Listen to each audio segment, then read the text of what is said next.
Hello students मु गोपाल आपण मानक स्वागत करछि आपण मानक यूट्यूब चैनल चालो पडिया तो पिला माने केमती अछ बस आशा करछि बहुत ही भलो थिबा तुम मानकर प्रिपरेशन भी मस्त रे चलथिबो ठीक अछि पिला माने तो सेही प्रिपरेशन को मु टिके हेल्प करिया पई आस जाई नुआ को वीडियो नेकी पिला माने तो तमे जानि सारथिबो केमते ना 1 तारिख रु आमे मंगलवार गुरुवार एवं शनिवार दिन प्रत्येक सप्ताहर मंगलवार गुरुवार एवं शनिवार दिन सकाळ 8टा बेलको आमे अपलोड कर दिउछु नुआ वीडियो ठीक अछि ना तो निहाते बार चैनल टिको सब्सक्राइब कर देथिबो बेल आइकन रे ऑल को सेट कर देथिबो तो पिला माने आज आमे आज क्लास रे आज आमे डिस्कशन करबा जा पिला माने साइंस ओके साइंस रो मोस्ट स्कोरिंग टॉपिक रो मोस्ट स्कोरिंग टॉपिक विषय डिस्कशन करिया माने टॉपिक मु कहबिनी सब टॉपिक कथा कहि पिला माने ठीक अछि ना ए जो साइंस रे मोस्ट सब टॉपिक को गुडा सर पढी की गले आमे अधिक रु अधिक 100% सेउट क्वेश्चन पाई परिबा 99% सेउट क्वेश्चन पाई परिबा सेही विषय रे डिस्कशन करिबा एटा तमे मने रखितो कि गोटे प्रकार सिलेक्शन बोली भी तमे कहि परियो कारण मु देखो एमतिका नुह कि मु क्वेश्चन देबी मु क्वेश्चन एबे देबिनी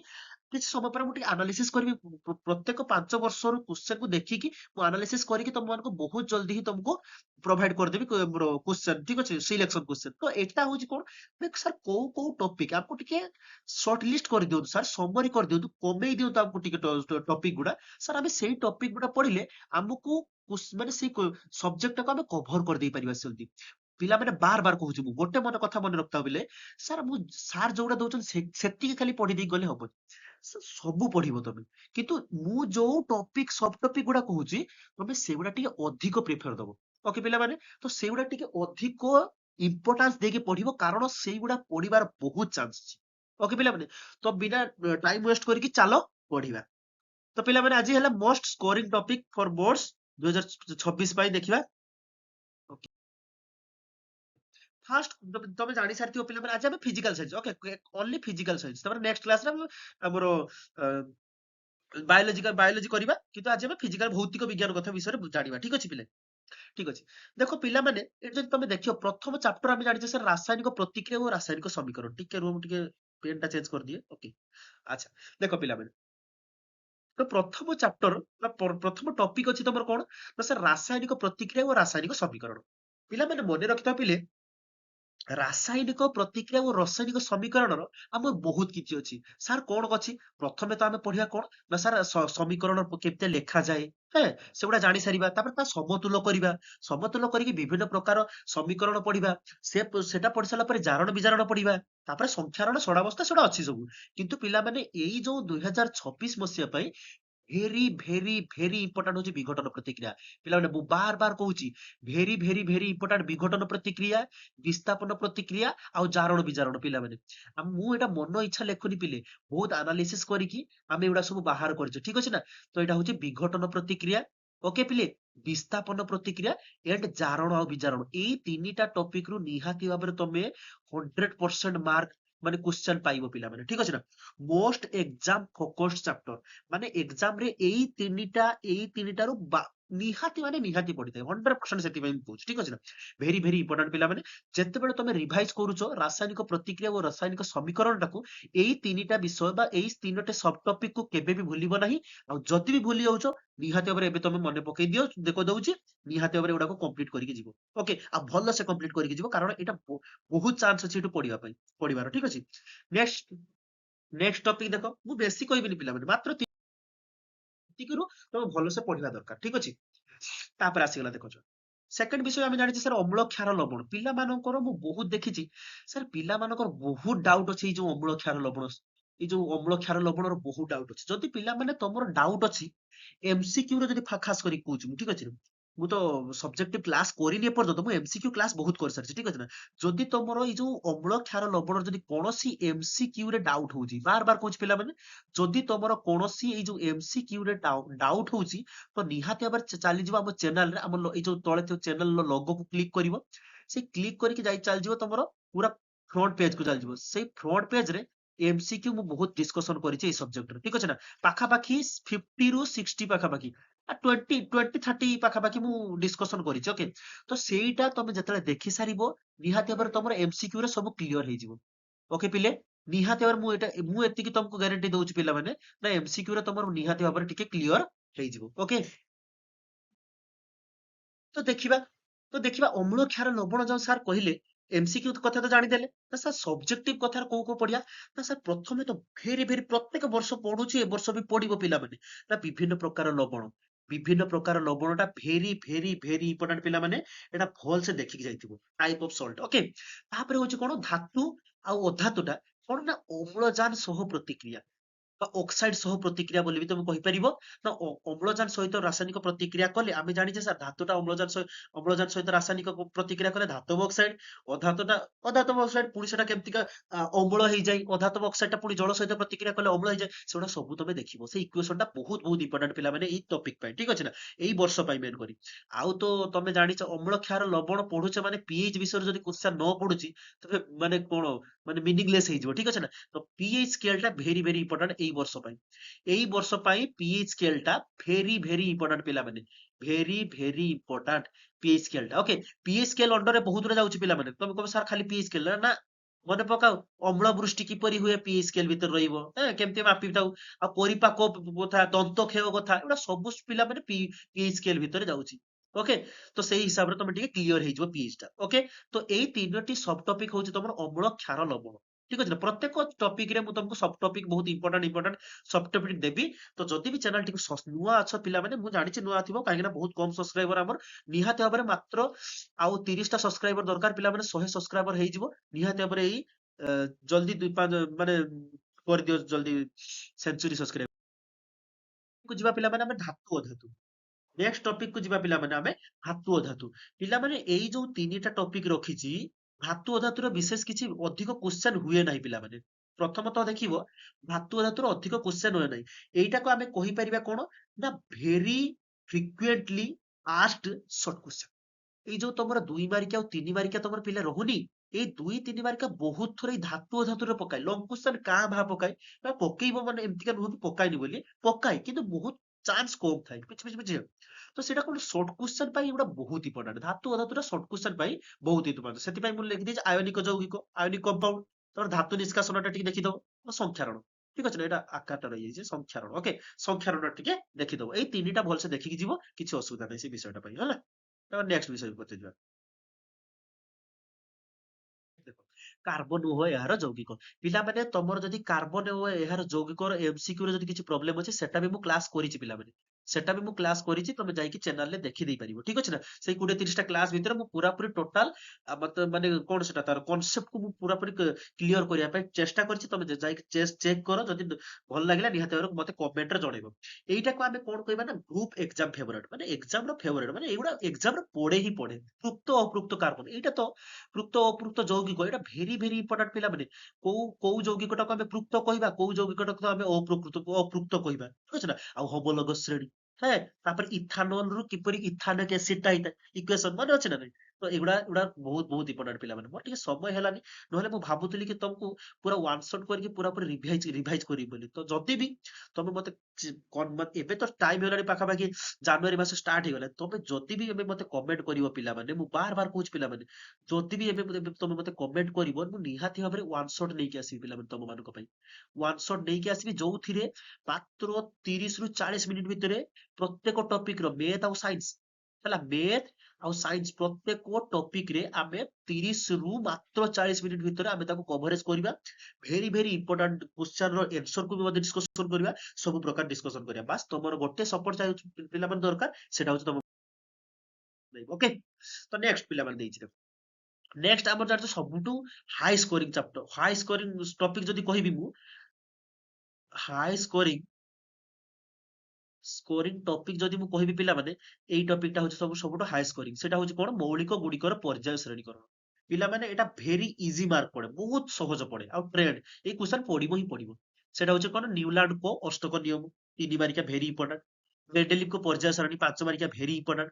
ଆଧୁନିକ ପର୍ଯ୍ୟାୟ ସାରଣୀର ଏଇ ଯୋଉ ମୌଳିକ ଗୁଡିକର ଗୁଣ ପରିବର୍ତ୍ତନ, ତା ଗୁଣ ଗୁଡା ମୌଳିକ, ଏଇ ଯୋଉ ଆଧୁନିକ ପର୍ଯ୍ୟାୟ ସାରଣୀଟା ମନେ ଅଛି ନା? ହଁ, ଏଇଭଳିଆ ଥାଏ ଯୋଉ, ଏଇଭଳିଆ ଥାଏ। ଏଇଠି ଟିକେ ଥାଏ ଆନ୍ଥାନାଇଡ୍ ଏକ୍ଟାନାଇଡ୍ ଗୁଡା ଏଇଠି ଥାଏ। ତ ଏଇଟାର ତାପରେ ଏଇ ଯୋଉ hydrogen, helium, lithium, beryllium, boron, carbon, nitrogen, oxygen, fluorine, zinc ପର୍ଯ୍ୟନ୍ତ। ଆମେ ତ 30 ପର୍ଯ୍ୟନ୍ତ ବେଶୀ କିଛି ଶିଖିବାନି। 30 ପର୍ଯ୍ୟନ୍ତ ଶିଖ ଏନଫ୍ ହେଲା, ମୋର ଦେନ ଏନଫ୍। ଓକେ। ତ 30 ଯୋଉ ବଢି ଯାଉଛି ତାର ଆକାର, ଏଇ ଯୋଉ ପରମାଣୁର ଆକାର, କିପରି ପରିବର୍ତ୍ତନ ହଉଛି, ବଡରୁ ସାନକୁ ହଉଛି ନା ସାନରୁ ବଡ ହଉଛି, ସେଇଗୁଡା ପିଲାମାନେ ଲେଖିବ। ସେଇଗୁଡା ହେଲା ପରମାଣୁ ଗୁଡିକ ଗୁଣର ପରିବର୍ତ୍ତନ। ଆଉ କଣ, ତାର ଧାତବ ପ୍ରକୃତି ଆଉ ଅଧାତବ ପ୍ରକୃତି କଣ ହଉଛି, ଏ ବାମରୁ ଡାହାଣକୁ ଗଲେ ଧାତବ ପ୍ରକୃତି ବଢୁଛି ନା ଡାହାଣରୁ ବାମକୁ ଆସିଲେ ଅଧାତବ ପ୍ରକୃତି ବଢୁଛି, ସେଟା ସବୁ ତମେ ଲେଖିବ। ଓକେ ପିଲାମାନେ, ତ ଏଇଟା ହଉଛି ତିନୋଟି ମାତ୍ର ତମକୁ ହେଡିଂ ମାନେ ସପୋର୍ଟ ଦେଲି। ଏଇଠି ଯଦି ତମେ କହ ସାର୍ ନ୍ୟୁଲାଣ୍ଡ କହିଲେ ଡୁବେରିନର କଣ ପଡିବନି କି, ସାର୍ ଡୁବେରିନର ଇଜି ଅଛି, ଠିକ ଅଛି ନା। ମୋର ଯଦି ଫାର୍ଷ୍ଟ କ୍ଲାସ ତମେ ଦେଖିଛ, ଏଇ ଯୋଉ 1 ତାରିଖର ଆସିଲା ଯୋଉ ଭିଡିଓଟା, ସେଇ ଭିଡିଓଟା ଦେଖିଦିଅ। ଡୁବେରିନର ଆରାମସେ ତମକୁ ମୁଁ କନସେପ୍ଟ ବୁଝେଇ ଦେଇଛି। ଓକେ, ସର୍ଟ କ୍ୱେଶ୍ଚନ ମୁଁ କରେଇ ଦେଇଛି, ଠିକ ଅଛି।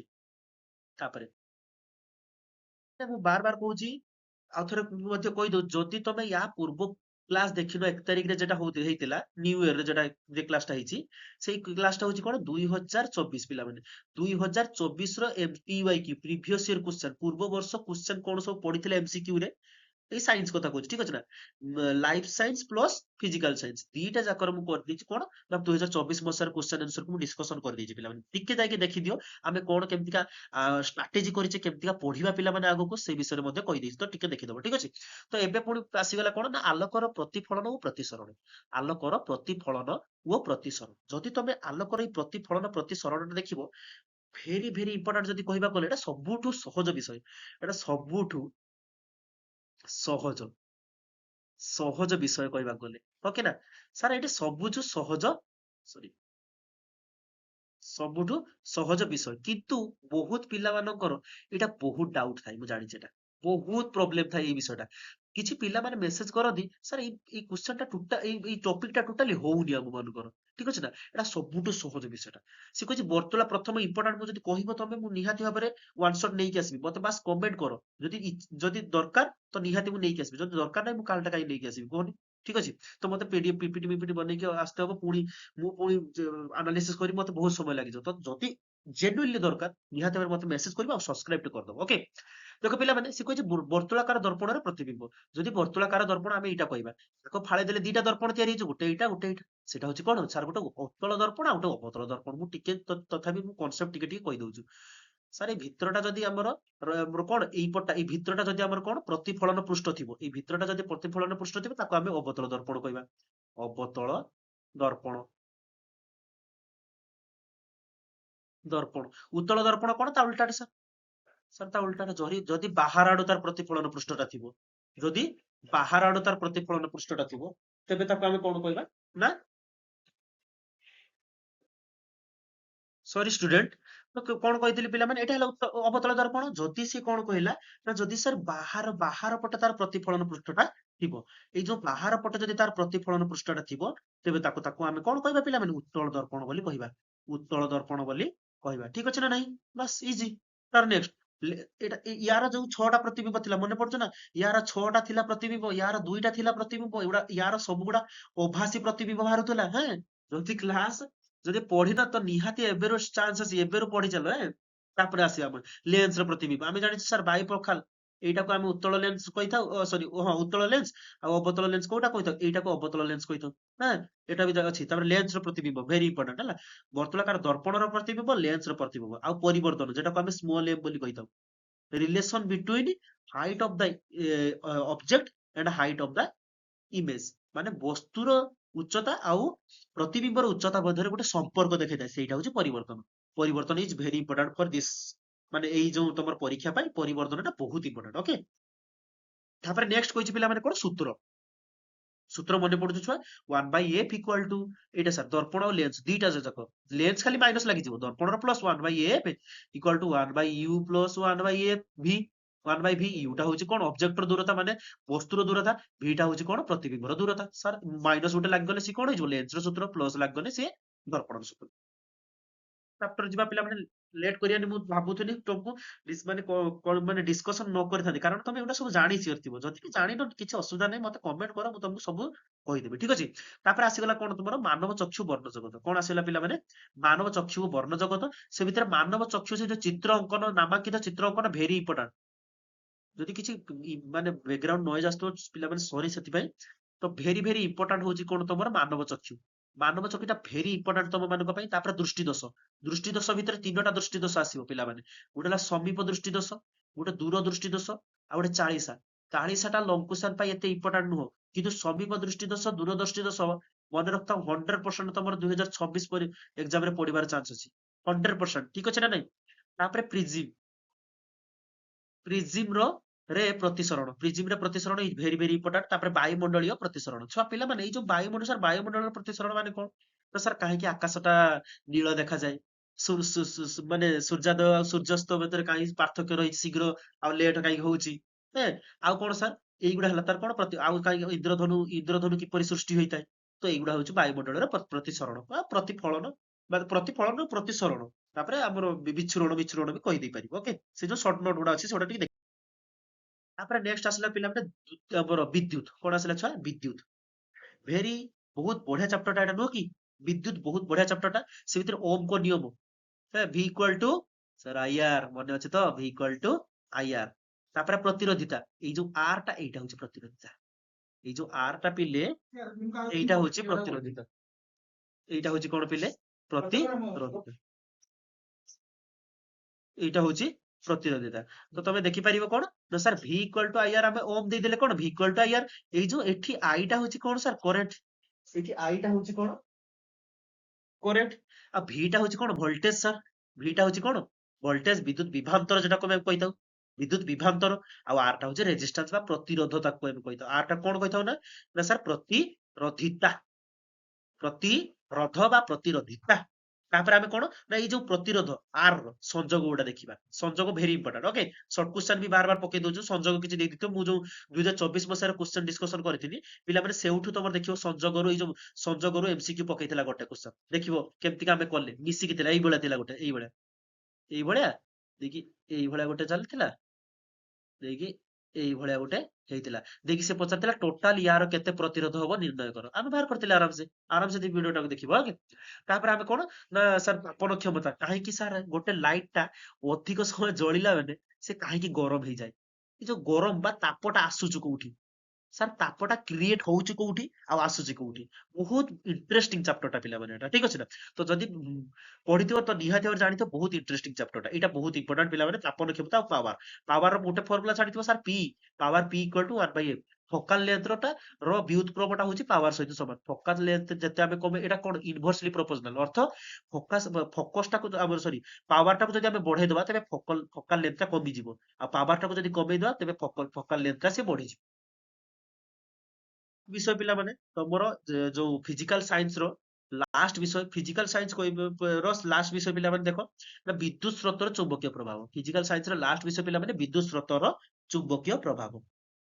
ଦେଖ ପ୍ରଥମତଃ କଣ ଦକ୍ଷିଣ ହସ୍ତ ବୃଦ୍ଧାଙ୍ଗୁଳି ନିୟମ ପିଲାମାନେ ମନେ ପଡୁଛ ନା ପିଲେ? ତାଙ୍କର ଯୋଉ ଡିରେକ୍ସନ ଗୁଡା କହିଥିଲେ। ହେ ଏଇ ମନେ ପଡୁଛ ନା ଟିକେ ଟିକେ ଟିକେ ତ ମନେ ପଡୁଥିବ କହିନା କିଛି ଅସୁବିଧା ନାହିଁ ହେଲା। ଠିକ ଅଛି, ଏଟା ଦେଖିଦବ ଟିକେ ଇମ୍ପୋର୍ଟାଣ୍ଟ ଅଛି। କଣ ଦକ୍ଷିଣ ହସ୍ତ ବୃଦ୍ଧାଙ୍ଗୁଳି ନିୟମ ଟିକେ ରହିଯାଉ। ଦକ୍ଷିଣ ହସ୍ତ ବୃଦ୍ଧାଙ୍ଗୁଳି ନିୟମ। ତାପରେ କଣ ସୋଲେନଏଡ। ସୋଲେନଏଡ ଭେରି ଇମ୍ପୋର୍ଟାଣ୍ଟ ପିଲାମାନେ। ସୋଲେନଏଡ ଭେରି ଇମ୍ପୋର୍ଟାଣ୍ଟ। ଏଇଗୁଡା ପିଲାମାନେ ମୁଁ କହିସାରେ। ଠିକ ଅଛି, ଫ୍ଲେମିଙ୍କ ବାମ ହସ୍ତ ଓ ଦକ୍ଷିଣ ହସ୍ତ ନିୟମ ଏଇଟା ବହୁତ ଇମ୍ପୋର୍ଟାଣ୍ଟ। ତାପରେ ମୋଟର ଆଉ ଜେନେରେଟର ଏଇ ଚାରିଟା ବହୁତ ଇମ୍ପୋର୍ଟାଣ୍ଟ ପିଲାମାନେ ବିଦ୍ୟୁତ ସ୍ରୋତର ଚୁମ୍ବକୀୟ ପ୍ରଭାବ। ମତେ ତ ଗ୍ୟାରେଣ୍ଟି ଦେଇକି ଲେଖିନେଇଥ ଏଇଠୁ ଏଇ ଚାରିଟା ପାଖରୁ ଗୋଟିଏ ଲଙ୍ଗ କ୍ୱେଶ୍ଚନ ମାନେ 5 ମାର୍କିଆ। ଠିକ ଅଛି ନା? ଗୋଟିଏ ଲଙ୍ଗ କ୍ୱେଶ୍ଚନ ପଡିବ ହିଁ ପଡିବ। କାରଣ ଏଇଠି ବାର ବାର ଏଇଠୁ ହିଁ ପକଉଥାଏ। ପିଲାମାନେ ତମର ଅଧିକ ତମ ଯୋଉ ସାଇନ୍ସ ବିଷୟରେ ଅଧିକ ଲଙ୍ଗ କ୍ୱେଶ୍ଚନ ନାହିଁ, ବହୁତ ଲିମିଟେଡ ଲଙ୍ଗ କ୍ୱେଶ୍ଚନ ଅଛି। ସେଇ କ୍ୱେଶ୍ଚନ ଗୁଡାକୁ ସେ ରିପିଟ କରୁଛି। ଓକେ, ତ ଦେଖିବ ତମେ ସେଇ କ୍ୱେଶ୍ଚନ ଗୁଡାକୁ ସେ ବାର ବାର ରିପିଟ କରୁଛି। ତ ଭେରି ଭେରି ଇମ୍ପୋର୍ଟାଣ୍ଟ ପିଲାମାନେ ଦେଖିବ। ଏଇଟା ମୋଟରଟା ଦେଖିବ ଟିକେ ଅଧିକ ଇମ୍ପୋର୍ଟାଣ୍ଟ। ଆଉ ଜେନେରେଟରଟା ପିଲାମାନେ ଦେଖିବ। ତ ଆଜି ପାଇଁ ଭିଡିଓଟି ଏଇଠି ଏଣ୍ଡ କରିବା ପିଲାମାନେ। ତ ମୁଁ କହିଦେଲି କଣ ନା ଭେରି ଭେରି ଇମ୍ପୋର୍ଟାଣ୍ଟ ଟପିକ ଗୁଡାକ ସବୁ ଡିସ୍କସନ କରିଦେଲି। ସବ୍ ଟପିକ ଗୁଡାକ ପିଲାମାନେ ଡିସ୍କସନ କରିଦେଲି। ତମେ ପଢ ବିଷୟଟାକୁ ଭଲସେ ପଢ, କିନ୍ତୁ ଏଇ ଯୋଉ ସବ୍ ଟପିକ ଗୁଡା ଯୋଉଗୁଡା ମୁଁ କହିଲି ସେଇ ସବ୍ ଟପିକ ଗୁଡାକୁ ଟିକେ ଅଧିକ ଧ୍ୟାନ ଦବ, ଅଧିକ ପ୍ରାକ୍ଟିସ କରିବ, ଯାହା ଫଳରେ କି ତମର ମାନେ ପରୀକ୍ଷାରେ ମାର୍କଟା କମିବାର ପରସେଣ୍ଟେଜ ଟା ଯେମିତି କମିଯିବ। ମାନେ ସରି ମାର୍କ କମିଯିବ। କମ ମାର୍କ ରଖିବାର ପରସେଣ୍ଟେଜ ଯେମିତି କମିଯିବ। ଠିକ ଅଛି, ଅଧିକରୁ ଅଧିକ ମାର୍କ ରଖ ଯେମିତି। ନିହାତି ଭାବରେ ଚ୍ୟାନେଲଟିକୁ ସବସ୍କ୍ରାଇବ କରିଦବ ଯଦି ଭିଡିଓ ଟିକେ ଭଲ ଲାଗିଥିବ। ଆଉ ଯଦି କୌଣସି କ୍ୱେରି ରହିବ, କୌଣସି ପ୍ରୋବ୍ଲେମ ରହିବ, ସାର୍ ଆମକୁ ଏଇ ଚାପ୍ଟରଟା ଆମକୁ ପର୍ସନାଲି ଆମ ପାଇଁ ଭିଡିଓଟା ବନାନ୍ତୁ, କିଛି ଅସୁବିଧା ନାହିଁ। ଯଦି ଗୋଟେ ପିଲା ବି ମତେ ସାର୍ ଏଇ ବିଷୟଟାର ମତେ ଆମକୁ ପଢାନ୍ତୁ ମାନେ ଅନଲାଇନରେ ଆମକୁ ୟୁଟ୍ୟୁବରେ ଆମକୁ ଫ୍ରିରେ ଆମକୁ ଏଇଟା ପ୍ରଥମେ ଆଗେ ଦିଅନ୍ତୁ ଏଇ ସଫ୍ଟୱେରଟା ମନେକର ବିଦ୍ୟୁତ ସାର୍ ବିଦ୍ୟୁତଟା ଟୋଟାଲି ବୁଝି ହଉନି ନିହାତି ଭାବରେ ଆପଣ ଟିକେ ମତେ ଆମକୁ ଏଇଟା ପ୍ରଥମେ ଦିଅନ୍ତୁ ଯଦି ଗୋଟେ ପିଲା ବି ଯଦି କମେଣ୍ଟ କରିବ ପିଲାମାନେ ମୁଁ ସେଇ ବିଦ୍ୟୁତରେ ହିଁ ଆଗେ ପଢେଇବି କିଛି ଅସୁବିଧା ନାହିଁ କୌଣସି ପ୍ରୋବ୍ଲେମ ଯେ କୌଣସି ପ୍ରୋବ୍ଲେମ ସାର୍ ପରୀକ୍ଷା ଆସିଲାଣି ପାଖେଇ ଆଇଲାଣି ସାର୍ ଏଇଥିରେ ମୋର ଡାଉଟ ହଉଛି ତ ମୁଁ ନିହାତି ସେ ଡାଉଟକୁ କ୍ଲିୟର କରିବି ମତେ ବାସ୍ କମେଣ୍ଟ କର ପିଲାମାନେ କମେଣ୍ଟ କର ଯଦି କମେଣ୍ଟ ନ କରୁଛ ନିହାତି ଭାବରେ ଏଇ ନମ୍ବର ଲେଖ 7205892090 ଏଇ ନମ୍ବରରେ ମତେ ହ୍ୱାଟ୍ସଆପ କର ପିଲାମାନେ ଏଇ ନମ୍ବରରେ ମତେ କଲ୍ ବଲ୍ କରିବନି କଲ୍ କଲେ ପୁରା ମୁଁ ବ୍ୟସ୍ତ ଥିବି କଲର ଉଠେଇ ପାରିବିନି ବୋଧେ ତମେ କଲ୍ ବଲ୍ ନ କରିକି ମତେ ହ୍ୱାଟ୍ସଆପ କରିଦବ ପିଲାମାନେ ଠିକ ଅଛି ହ୍ୱାଟ୍ସଆପରେ କୌଣସି ପ୍ରୋବ୍ଲେମ ମତେ ଅଛି ସେୟାର କରିବ ମୁଁ ତମକୁ ହେଲ୍ପ କରିବା ପାଇଁ ଅଲୱେଜ ରେଡି ପିଲାମାନେ ବିଶ୍ୱାସ କର ମୁଁ ତମକୁ ହେଲ୍ପ କରିବା ପାଇଁ ଅଲୱେଜ ରେଡି ବାସ୍ ତୁମେ ଯାହା ବି ପ୍ରୋବ୍ଲେମ ଅଛି ମତେ କହିପାରିବ ତୁମେ ଠିକ ଅଛି ତ ମୁଁ ସେଇ ହିସାବରେ ତମ ଅନୁସାରେ ମୁଁ ତମକୁ ଭିଡିଓ ଆଣିବାକୁ ଆଣିବି ଠିକ ଅଛି ବହୁତ ବହୁତ ପିଲାମାନେ ଧନ୍ୟବାଦ ତୁମେ ନିହାତି ଭାବରେ ତମର ଟିକେ ପରୀକ୍ଷା ଆମର ଷ୍ଟଡିରେ ଟିକେ କମଜୋରି ଅଛି ମୁଁ ଜାଣିପାରୁଛି ପିଲାମାନେ କିଛି ଅସୁବିଧା ନାହିଁ ଯାହା ହବ ଭଲ ହବ କିନ୍ତୁ ଯେତିକ ବି ଦିନ ଅଛି ଆଉ ପାଖାପାଖି 1 ମନ୍ଥକୁ ଧରିକି ଚାଲିବା ଆମେ ଗୋଟେ ମାସ 30 ଦିନକୁ ଧରିକି ଚାଲିବା ପିଲାମାନେ ଧର 30 ଦିନ ଅଛି 30 ଦିନକୁ ଧରିକି ଚାଲ ଭଲସେ ପଢ ପିଲାମାନେ ଏଇ 30 ଦିନର ବି ତମେ ଆରାମସେ କିଛି ନା କିଛି କରିପାରିବ ତ ନିହାତି ଭାବରେ ଧନ୍ୟବାଦ ଯଦି ତମେ ଏତେ ପର୍ଯ୍ୟନ୍ତ ଭିଡିଓଟିକୁ ଦେଖିଛ ଆଉ ଯଦି ଚ୍ୟାନେଲଟିକୁ ସବସ୍କ୍ରାଇବ କରିସାରିଲଣି ସେଥିପାଇଁ ବି ମଧ୍ୟ ବହୁତ ବହୁତ ଧନ୍ୟବାଦ ତ ପିଲାମାନେ ଆଜି ପାଇଁ ଏତିକ ନେକ୍ସଟ ଦେଖା ହବ ପୁଣି ନେକ୍ସଟ ଭିଡିଓରେ ନେକ୍ସଟ କଣ ଯୋଉ ଅଛି ନେକ୍ସଟ ଭିଡିଓ ପାଇଁ ତମେ ଯଦି ଯାହା ମେସେଜ କରିବ ସେଇ ଭିଡିଓକୁ ନେଇକି ଆସିବି ପୁଣି ନେକ୍ସଟ କ୍ଲାସରେ ତ ଆଜି ପାଇଁ ବିଦାୟ ଦିଅନ୍ତୁ ଧନ୍ୟବାଦ ଜୟ ହିନ୍ଦ ଜୟ ଜଗନ୍ନାଥ